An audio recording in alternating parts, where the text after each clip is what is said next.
Uncle वो ना हमारी गाड़ी थोड़ी सी गंदी हो गई है, उसको साफ कर देना आप। गाड़ी साफ? मैं तेरे बाप का नौकर हूँ जिस गाड़ी को साफ करूंगा? नहीं करता गाड़ी साफ, चल। अरे ये कैसे बात कर रहे हो अंकल आप? इतनी बदतमीजी, वो भी अपने मालिक से। तमीज से बात करो, समझ में आया आपको? अरे मेरी मर्जी, मैं जैसे बात करूँ। अंकल ये क्या तरीका है बात करने का? मैं आपसे आप करके बात कर रहा हूँ, आप मेरे से इतनी बदतमीजी से बात कर रहे हैं। मैं यहाँ पर ना गार्ड का काम करता हूँ, कोई तुम्हारा पर्सनल नौकर नहीं हूँ जो तुम्हारे हर कोई काम करता फिरूंगा। देखो आप ना अपनी औकात पे रहो, यहाँ पे मामूली सी गार्ड की नौकरी करते हो। इतनी बदतमीजी ना, वो भी अपने मालिक से, बिल्कुल अच्छी नहीं है। समझ में आया तुम्हें? अरे तू तो चुप ही है, लड़की है इसलिए तमीज से बात कर रहा हूँ, वरना ऐसी बात करूंगा जैसे इससे कर रहा हूँ। समझ में आया? अंकल जी थोड़ी सी तमीज से बात करिए आप, बहुत हो रहा है आपका। और क्या हो गया अगर मैंने आपसे गाड़ी साफ करने को कह दिया तो? रोज तो करते हो ना आप, और आपको नहीं करना तो मना कर दो ना। और ये क्या बदतमीजी है कि मैं तेरे बाप का नौकर नहीं हूँ? क्या तमीज से बात करूँ? अच्छा ये बता तू, मैं यहाँ पर किस काम के लिए हूँ? गार्ड के काम के लिए हूँ ना, गार्ड की नौकरी करता हूँ ना यहाँ। अरे तेरे घर का नौकर नहीं हूँ जो तेरा हर काम करूंगा मैं। कभी गाड़ी साफ कर दो, कभी पोछा लगा दो, कभी ये सामान यहाँ से वहां उठा के रख दो। अरे क्या है ये? मेरा काम ना यहाँ पर खड़े होकर सिर्फ देखभाल करने का है, ना कि तुम्हारे पर्सनल काम करने का। और जब छुट्टी मांगता हूँ तो तुम साफ मना कर देते हो, एक छुट्टी नहीं देते। अरे अंकल तो क्या हो गया? अगर आपको गाड़ी साफ करने के लिए बोल दिया गया है तो अगर आपको ये काम नहीं करना तो जैसे राहुल ने बोला आप सीधा मना भी तो कर सकते थे ना। इतनी बदतमीजी करना तो सही नहीं है ना।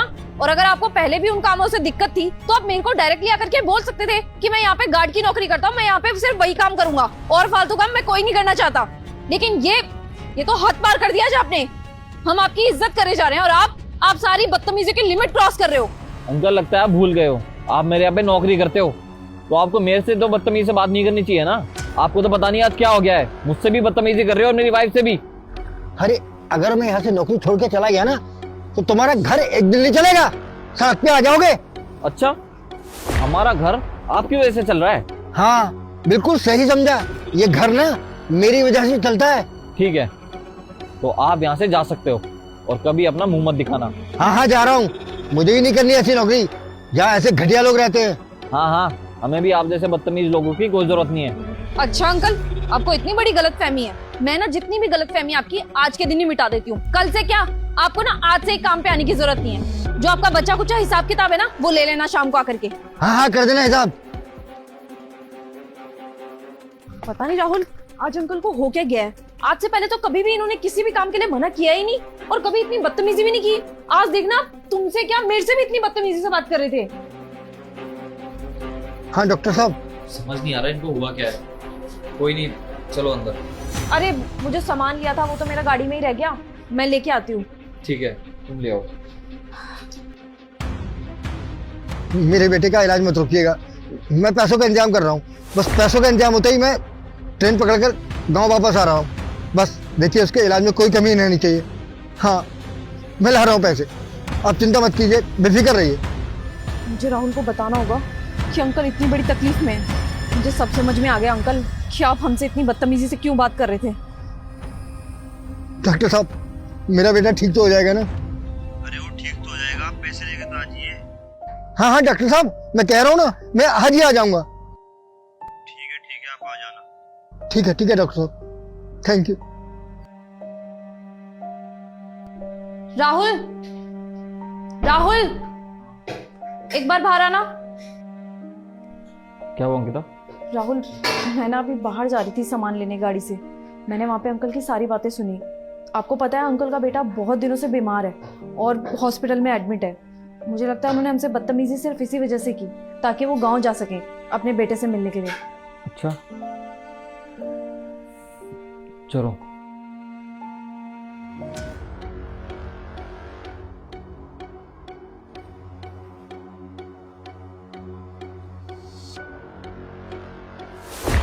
क्या हुआ, हवा निकल गई? आ गए वापस मुझसे माफी मांगने? चल गया ना पता कि मेरे बिना ये घर नहीं चल सकता। देखिए अंकल क्या हुआ है आपके बेटे को? बेटे को क्या हुआ? मेरे बेटे को बिल्कुल ठीक है वो।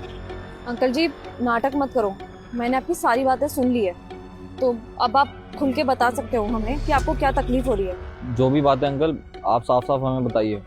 अरे साहब आपको सब कुछ तो पता है, फिर भी आप मुझसे ये सवाल पूछ रहे हो। नहीं मुझे तो कुछ नहीं पता। चलिए मैं दोबारा आपको याद दिला देता हूँ कि मैंने आप लोगों के साथ ये सब क्यों किया।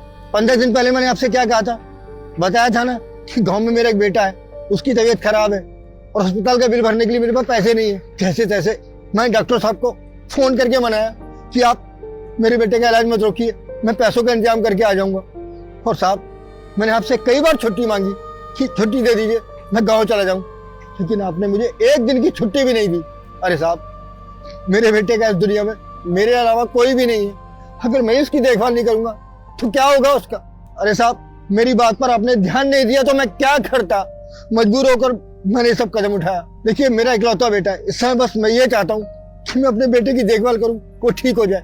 इसके अलावा मुझे और कुछ समझ में नहीं आ रहा। इसीलिए मैंने आपसे बदतमीजी से बात की, ताकि आप मुझे नौकरी से निकाल दें और जो मेरी बच्ची कुछ तनख्वाह है वो दें, उसे लेकर मैं गाँव चला जाऊँ और डॉक्टर को मेरे बेटे के इलाज के लिए पैसे दे सकूँ। अंकल जी प्लीज मेरे को माफ कर देना। अरे मुझे नहीं पता था आपके बेटे की कंडीशन इतनी ज्यादा सीरियस है और आपका बेटा बेड रेस्ट पे है। हो सके तो मेरे को माफ कर देना। और आपको तो पता ही है, इधर उधर शहर में घूमता रहता हूँ, बस इसी चक्कर में मैं भूल गया, मेरे दिमाग में नहीं रहा। प्लीज अंकल, मेरे को ना गलती सुधारने का मौका दीजिए। आपके बेटे के इलाज में जो भी पैसा लगेगा ना वो मैं आपको दूंगा। साहब, हाँ, आप मेरे लिए इतना सब कुछ करोगे? अंकल, हम आपके लिए इतना सब कुछ क्यों नहीं करेंगे? आप यहाँ पे कब से काम कर रहे हो और ये सब तो हमारा फर्ज बनता है ना आपके लिए करने का। क्यों नहीं करूंगा अंकल, गलती भी तो मेरी है ना, मैं ही भूल गया था और मेरा ही तो फर्ज बनता है कि आपके बेटे के इलाज में जो भी पैसे लगे वो मैं आपको दूं। बहुत बहुत शुक्रिया साहब, मुझे आपके साथ इतना बुरा बर्ताव नहीं करना चाहिए था। आप लोग बहुत अच्छे हो, बहुत बहुत धन्यवाद। अंकल जी आप बेफिक्र होकर गाँव जाइए, आपके बेटे के इलाज के जो भी पैसे होंगे ना मैं आपको भिजवा दूंगा। आप अभी के अभी जाइए। साहब, मैं भी गाँव के लिए निकल जाता हूँ।